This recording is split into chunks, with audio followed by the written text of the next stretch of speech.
Well, after what has been one of the most pathetic and embarrassing chapters of a rapper's career that we have ever seen, Drake has finally released the collab album that he has been hyping up with Party Next Door, and now while this record just came out, what is already so clear is that this is Drake's first album release since losing everything to Kendrick Lamar in their beef, and of course following so many other problems that he has created. In terms of what Drake should be trying to prove, the stakes have never been higher, but in this time where if this album fails, Drake is more than done forever, let me put this into perspective from the fact that Kendrick Lamar told him to stop rapping as he likes Drake with the melodies, and he did just that here. So also the fact that Kendrick made fun of him for abandoning his own city's music scene in pursuit of the biggest trends on Not Like Us. And now he has ran back home and is making this album all about where he is from, and of course it's an actual collab project with an artist from there in Party Next Door. Just from the optics of what this album is representing, it is just showing that in this time where Kendrick Lamar has never made Drake look worse,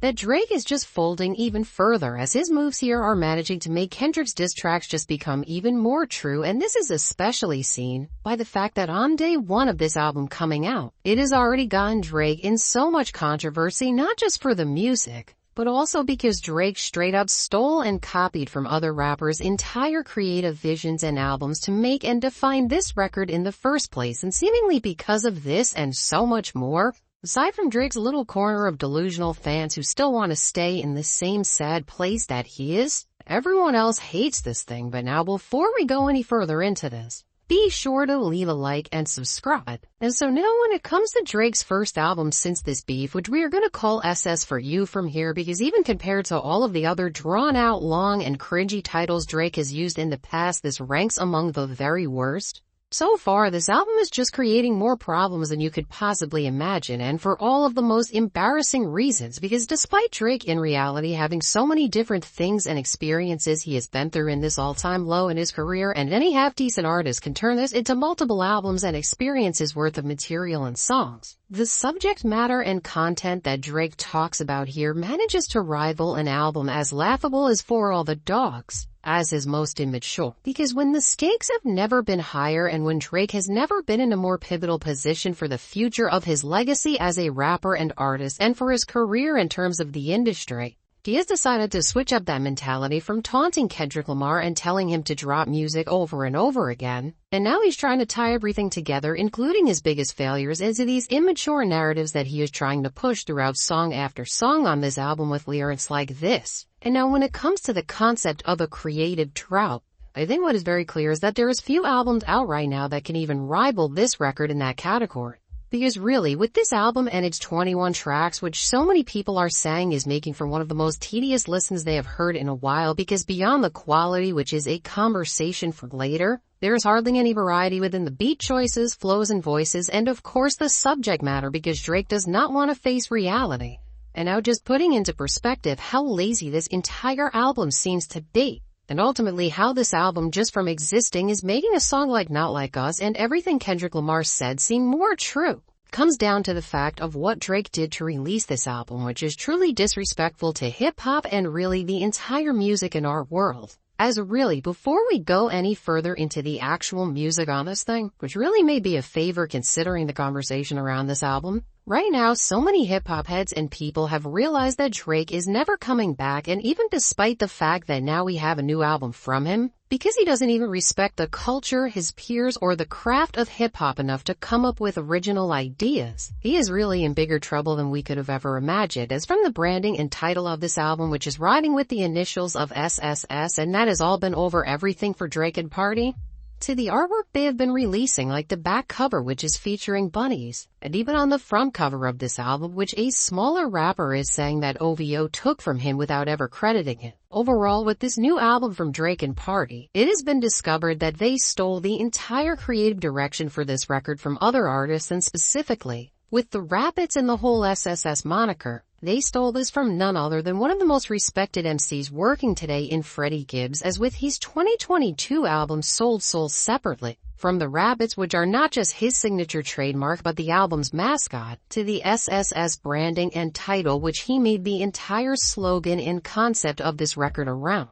All in all, using these two same elements at the front of your record does not just happen by accident, and while Drake fans were trying to defend him and say that this indeed was the case, because in their eyes, and again, these people are not hip-hop fans, they are Drake fans. They are so superficial that they think Freddie is irrelevant and insignificant, and that because Drake is so big you would have never even heard of the guy. The best part about this all is that after all of the questions around what actually happened here, we got a confirmed story about a time that didn't just confirm that Drake knows who Freddie Gibbs is, as we saw a literal picture of the two together, but we also found out that Drake was supposed to work on music with him, and not just on any record, but for this very album, which had the exact same branding as Drake and Party's record that just dropped. And seemingly Drake was well informed on what the concept and presentation of this thing was gonna be. And so now, solidifying the fact that Drake has now pretty much straight up copied what Freddie did here, but really making this story even crazier, is that Drake also was supposed to and agreed to be on a song for Freddie's project back then, and while Freddie sent him a record that was produced by Pharrell, and keep in mind this was before we knew that Drake was extending his beef with Pusha T to him, as nobody has ever said anything bad about Pharrell because he's one of the nicest guys in the music industry. And then of course Drake never did the song. When we look at this in its entirety with all of this, from the fact that Freddie has been mad that Drake stood him up, to now the fact that he knows that Drake made a conscious decision to make something so similar to his work. I mean, before we even get to the actual music here, it's no surprise why Drake did nothing to win anyone back with this record, and why it's already getting so much backlash, because it's overall trying to stand up and create an aesthetic with another artist's vision. And I mean, if you wanted to try and give Drake the benefit of the doubt here even, as Drake is known for reaching into pockets of hip-hop and stealing other artists' sauce and then fronting it as their own to his fans, and especially he loves doing this with artists who are smaller than him, because with For All the Dogs and then Scary Hours 3, this is exactly what he did with all the Conductor Williams and Alchemist drumless production, as again, he just stole this entire wave of what rappers like Westside, Benny, and Conway popularized, and he really never gave them their proper credit. As really, from the producers he worked with in his era to the jacket he wore in the 8 a.m. in Charlotte video, that was all from them. Overall, with Drake now having so many similarities to another rapper who, while respected in the industry, does not have his popularity and fan base side, I mean, this doesn't just happen by coincidence, and whether Drake thought he could get away with this or he just didn't care at all.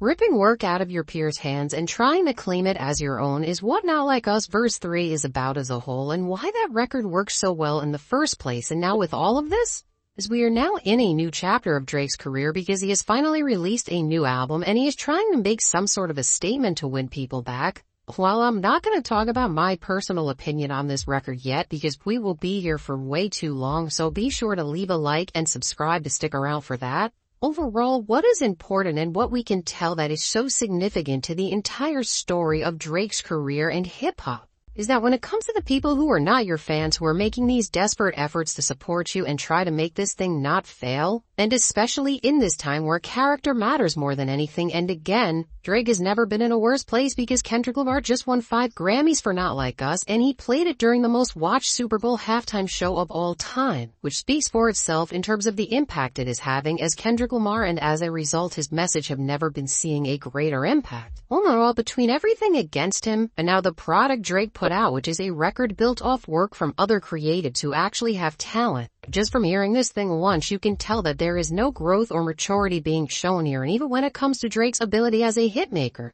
so far there is not a single song creating waves and making a moment with people like all of his other albums have in the past, even if that comes from a meme where the music is otherwise lacking, like we saw on For All the Dogs with the collaboration between him and Yeat. And because of this, overall, as Drake puts this record out into one of the most competitive landscapes in the industry that we have ever seen, as from stars from Kendrick Lamar, SZA, Bad Bunny, and The Weeknd, to so many others, there are a ton of people seeing super strong performances with their new records, and in Kendra's case, his entire catalog is doing numbers that Drake could never, as really we have never seen a more successful rapper than Kendrick in this time. Overall, this little R&B album Drake has with Party Next Door that people are dragging for all of these reasons on day one does not seem like it's going to be able to compete and have any sort of longevity in the industry. And when you see how Drake has presented himself here, and again, in this time where all the music is evolving, and from the sounds we want to hear to the stories we want, artists are pushing the bar forward for what defines greatness, because again, from Kendrick Lamar to The Weeknd specifically, in their own ways, they have shown what the standard needs to be for an artist and the work they put out in the moment. This album, which has Drake Drake putting people to sleep because it is not moving things forward just seems like another bad move on his end. And especially now because this record has shown the entire hip-hop world and Drake's peers that he will just blatantly copy your work without any regard, which again is something Freddie Gibbs has now called him out for, as there is no getting around what he has done. Overall, everything is looking terrible for Drake in this album, and as we see this record come into the music world and try to win back everything he lost and all of the ground that has been taken, as Kendrick Lamar has had the greatest run we have ever seen from a rapper. But you put everything together, it seems clear that from here on out, while we don't know how all of this is gonna end yet, if we compare the acclaim and excitement that GNX got when it dropped to the laughter and indifference we are seeing here that is really turning into disdain already, well then SS4U may end up being an even bigger mess than we originally thought. And so now with all this said, let me know, what do you think of this new Drake and P&D album? What are your thoughts and how do you think this record is gonna perform? Now I can't wait to hear what you have to say, and if you made it to this point in the video and want to see my official review for this record, which will be coming very soon as I just process this whole thing more, be sure to leave a like and subscribe. And now if you want to see just how before this album came out, Drake made a horrible mistake with his label, which is going to make sure that this record more than fails, check out the suggested video.